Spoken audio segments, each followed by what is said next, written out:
चुनाव लड़ने जा रहा हूँ और चुनाव लड़ रहा हूँ, और मैं कह रहा हूँ मैं चुनाव नहीं लड़ रहा हूँ, मैं आंदोलन कर रहा हूँ। मैं आंदोलन कर रहा हूँ दमनदीव के भविष्य को बचाने के लिए और दमनदीव को सुनहरा दमनदीव बनाने के लिए। आज मैं 22 साल से लड़ता आया हूँ। 22 साल में मैंने अनगिनत कार्य किए हैं दमनदीव की जनता के लिए और दमनदीव के हित के लिए। मैंने अपनी जान की परवाह नहीं की और मैं लड़ता है, अविरत लड़ता है। और पिछले 3 सालों में अच्छे अच्छे धुरंधर और दमनदीव के जाने माने राजकारणी, जिनको हर बार कहा जाता था कि ये लोग किसी के आगे नहीं झुकते, वो लोग नतमस्तक हुए और घुटने टेक कर प्रशासन की जोहजूरी करने लगे। वैसे में भी मैंने अपनी आवाज़ को बुलंद रखा, लोगों के हक और अधिकार के लिए लड़ाइयाँ लड़ी। आज मैं चुनाव लड़ रहा हूँ, वो इसीलिए लड़ रहा हूँ कि दमनदीव में पिछले 2-3 सालों में किसी ने भी, सत्ता पक्ष हो या विपक्ष हो, किसी ने अपनी जिम्मेवारी का निर्वाह नहीं किया। हर बार इन लोगों ने लोगों को धोखा दिया। लोगों के हक और अधिकार के लिए जब जब बोलने की बात आई, सत्ता पक्ष और विपक्ष ने चुप्पी छा दी। आज वो चुनाव में वोट मांगने निकले हैं, उनको शर्म आनी चाहिए कि कौन से मुंह से वो लोग प्रजा के पास जा रहे हैं। आज प्रजा को भी सोचना चाहिए, समझना चाहिए कि आपका वोट किसको दे रहे हैं, जिन्होंने आपको धोखा दिया है, हर हमेशा आपके साथ विश्वास पर विश्वासघात किया है।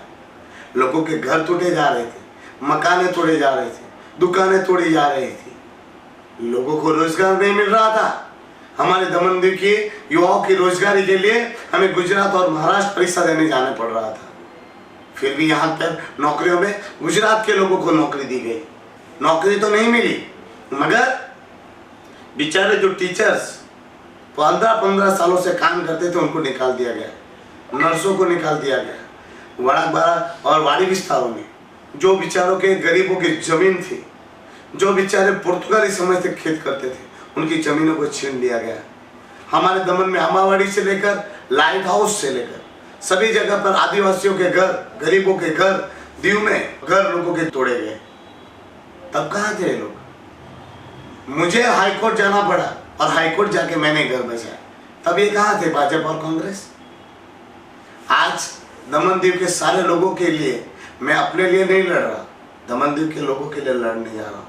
और मुझे जिस प्रकार से प्रतिशत मिला है उसका लिए मैं सभी दमनदीव वासियों का तहे दिल से आभार व्यक्त करता हूँ। देखिए, मैं आज लाइव इसलिए आ रहा हूँ, मैं नम्र निवेदन करना चाह रहा हूँ। देखिए, आज होटल वाले, बार एंड रेस्टोरेंट वाले, कवारी वाले, रिक्शा चालक, टैक्सी वाले, फेरी वाले, जो बेचारे ठेले लगाते हैं, तरकारी बेचते हैं, मच्छी बेचते हैं, वो सारे लोग दुखी हैं। आज हमारी जो चौल है, रूम है, उसको भी तोड़ने की पूरी साजिश है। उस साजिश को भी मैंने ही नाकाम किया था। मगर इसका मतलब ये कतई नहीं बनता कि ये रूमें अब बच गई है। उसको बचाने के लिए लीगल करनी पड़ेगी और लीगल करवाने की प्रक्रिया कानूनी दायरे में है। और मैं जानता हूँ वो दायरा कि हमारे लोगों के जो घर है, मकान है, दुकान है और चौल है, वो इलीगल बनाकर ये लोग तोड़ने की फिराक में है और उसको लीगल कराना है। आज हम देखते हैं होमगार्डों की सैलरी दिल्ली में कितनी है और यहाँ क्या है। आज हम देखते हैं तो आज पीडब्ल्यूडी के सहित इलेक्ट्रिक डिपार्टमेंट सहित कितने डिपार्टमेंट में कितने सारे लोग हैं जो सालों साल कार्य करते हैं, मगर उनको फिक्स नहीं किया गया है। आज हमारी हेल्थ फैसिलिटी देखिए, आज हमारे दमनदीव में लोगों के उपचारों के लिए वापी, वलसाड़ और ऊना और राजकोट तक जाना पड़ता है। बर्थ सर्टिफिकेट के लिए फिर ऊना के लोग, गुजरात में जन्मे बालकों का ऊना, राजकोट में जन्मे बालकों का वहाँ पर रजिस्ट्रेशन नहीं होता, एनओसी नहीं मिलती। आज हमारे पासपोर्ट एनओसी के लिए भी लोगों को, बेचारों को, दीव वालों को राजकोट वगैरह जाना पड़ रहा है, अहमदाबाद तक दौड़ना पड़ रहा है। आज दमन में कानूनी व्यवस्था देखो, टूरिस्ट पॉइंट देखिए, क्या है विकास। विकास के नाम पर विकास राशि का जो दुरुपयोग हुआ उसको हम कैसे भूल सकते हैं। आज दमनदीव में अराजकता का माहौल रहा, लोकशाही का भरपूर खून हुआ। आज हमारे दमनदीव में आज तानाशाही एक चरम पर रही। कोई बोले, कहाँ बोले भाजपा वाले या कांग्रेस वाले? आज दमनदीव में एक सुनहरा भविष्य दिख रहा है दमनदीव में, और सुनहरा भविष्य बनाने के लिए लोग मेरे साथ जुड़ भी रहे हैं। मगर वैसे में भारतीय जनता पार्टी और कांग्रेस पार्टी की और दुष्प्रचार मेरे लिए किया जा रहा है।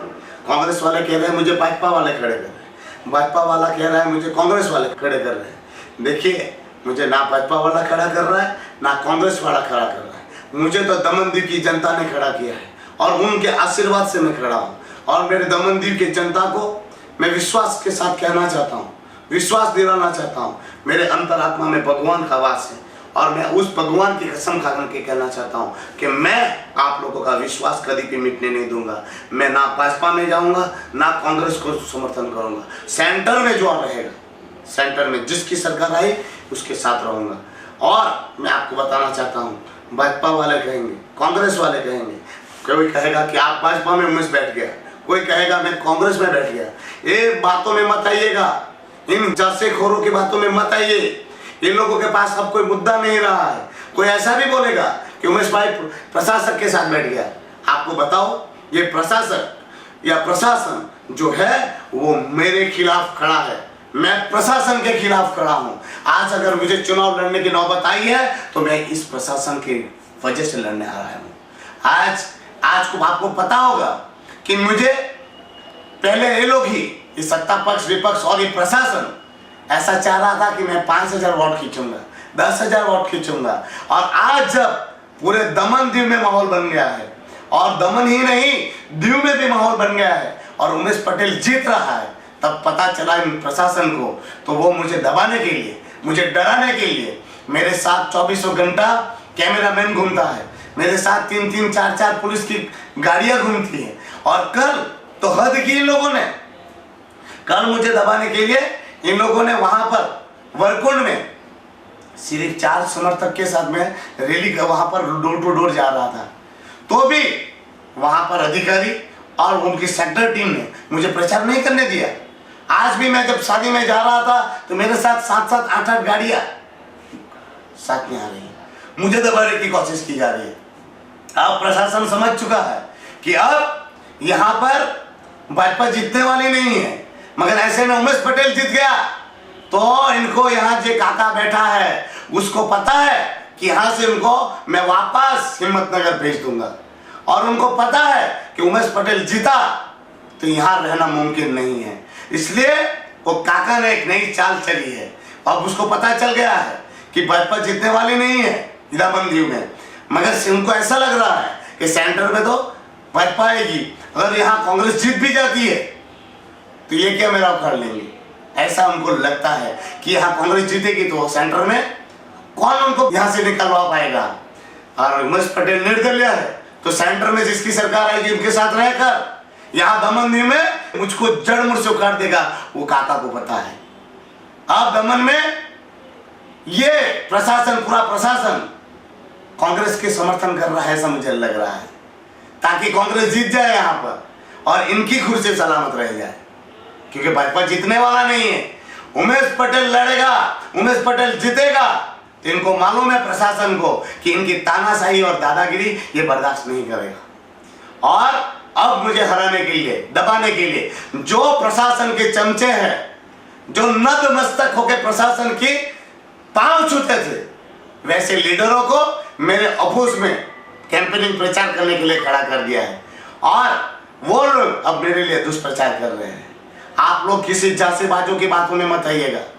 और मैं इधर प्रतिज्ञा के साथ कह रहा हूं, और मेरे हृदय में भगवान का वास है और सब कहते हैं कि हृदय में भगवान रहता है, तो उसकी कसम खा के कहता हूं मैं जीत रहा हूं और जीतूंगा, 100% जीतूंगा, मगर विजय रैली नहीं निकालूंगा।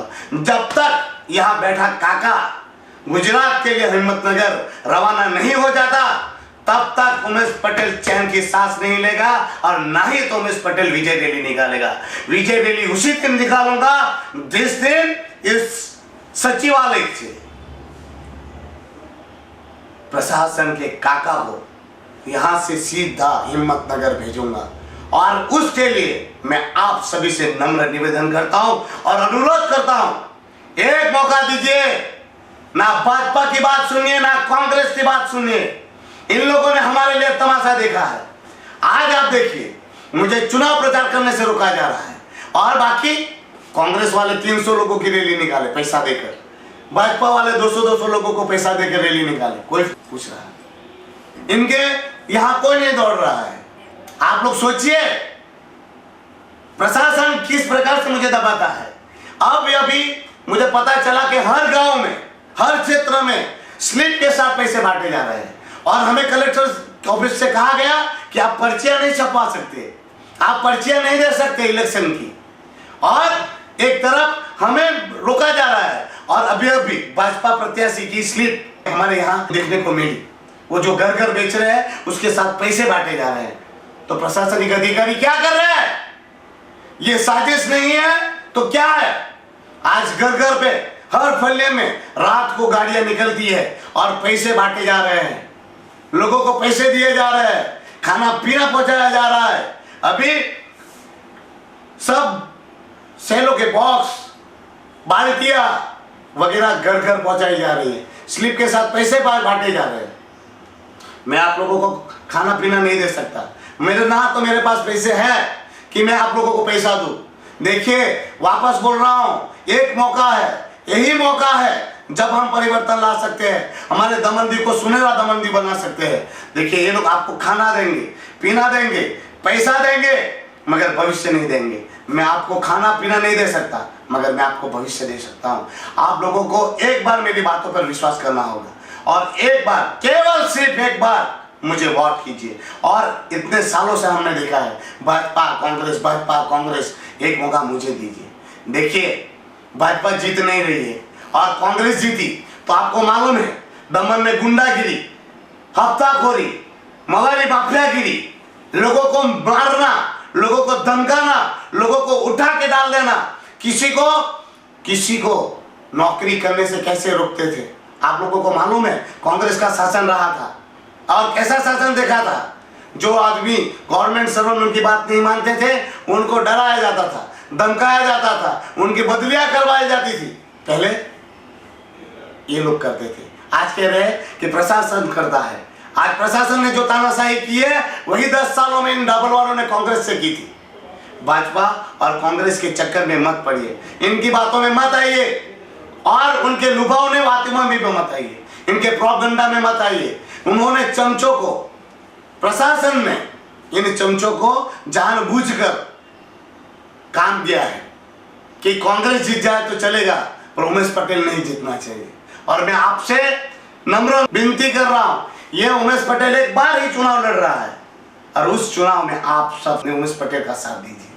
अब की बार बटन 4 याद रखिएगा, बोट का सिंबल है, निशान हमारा सिर्फ बोट है।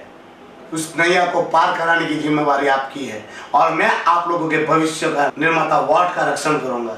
एक बार मौका दीजिएगा और ज्यादा नहीं कहते, मैं इतना ही कहूंगा कि दुष्प्रचारों से बचिए। मैं किसी से के साथ नहीं हूं, ना भाजपा के साथ हूं, ना कांग्रेस के साथ हूं, ना प्रशासन के साथ हूं। मैं तो दमनदीप की जनता के साथ हूं और यही विश्वास और आशा और अपेक्षाओं के साथ कि आप लोग ऐसे वोटों से, मार्जिन से मुझे जिताइए ताकि भाजपा को भी पता चल जाए, कांग्रेस को भी पता चल जाए कि अब लोग जाग चुके हैं। अब खाने से, पीने से, लुभावनी बातों से और प्रोपेगेंडा करने से लोग वोट नहीं देने वाले। लोगों को दुख आएगा, तकलीफ आएगी और तब नेता नहीं बोलेंगे तो उनको कितना भी पैसा खर्च हो वोट नहीं मिलेंगे। ये मैसेज जाना चाहिए और ये मैसेज भी जाना चाहिए कि भाजपा या कांग्रेस किसी को भी खड़ा कर दे तो टिकट के नाम पर, मोदी जी के नाम पर, सोनिया गांधी जी के नाम पर चुनाव नहीं जीत सकते। चुनाव में जीतने के लिए, वोट पाने के लिए, दमनदीप की समस्या के लिए, दमनदीप के दुख और दर्द में, लोगों के दुख और दर्द में उधर खड़े रहने की आवश्यकता होगी। अगर आप लोग इस बार अपना वोट बेच दोगे तो नेता लोगों की बातों को विश्वास मिल जाएगा कि यहाँ पर किसी को कोई परवाह नहीं है, इनको नौकरी मत दो, घरों को तोड़ दो तो मत बोलो, जमीन छीन लो तो मत बोलो। दमनदीप में किसी को इलाज नहीं चाहिए, स्कूल नहीं चाहिए, लोगों के धंधा रोजगार को छीना जाए, कोई बोलने वाला नहीं है। आज दमनदीप की जिस प्रकार से गतिविधि चल रही है, कल को गुजरात में भी शामिल हो सकता है, ऐसा मुझे लगता है। तो गुजरात से दमनदीप को जोड़ना में भी आप लोगों का, मैंने गुजरात में जोड़ने की जो बात साजिश चली थी उसमें मैंने बहुत विरोध किया था, आप लोगों को पता है। इस बार ये मूवमेंट अंदर अंदर चल रही है, ऐसा उनकी कार्यवाही से मुझे अंदरों से लग रहा है। आप लोगों को भी सचेत रहना चाहिए, लोगों को सचेत रहना होगा, क्योंकि आपकी सजगता ही आपका भविष्य बचा सकती है। तो आप लोगों से नम्र निवेदन, हाथ जोड़ के प्रार्थना है कि आप लोग अपने धर्म और वाट की रक्षा कीजिए। राष्ट्र धर्म यही कहता है कि वाट को सही आदमी तक पहुंचाइए और सही व्यक्ति को दीजिए। बस यही कहना है कि देखिए, दमन में सारे बिजनेसेस, युवाओं के रोजगार, हेल्थ रिलेटेड सारे इश्यूज हैं और सारे इश्यूज मैं आपसे विश्वास दिलाता हूँ आपको कि आपके सारी समस्या का निदान हम करवाने की पुरजोर कोशिश करेंगे और आप लोगों के साथ और सरकार से उस सारी समस्याओं का निदान करेंगे। जय हिंद, जय दमन दी, भूलिएगा मत।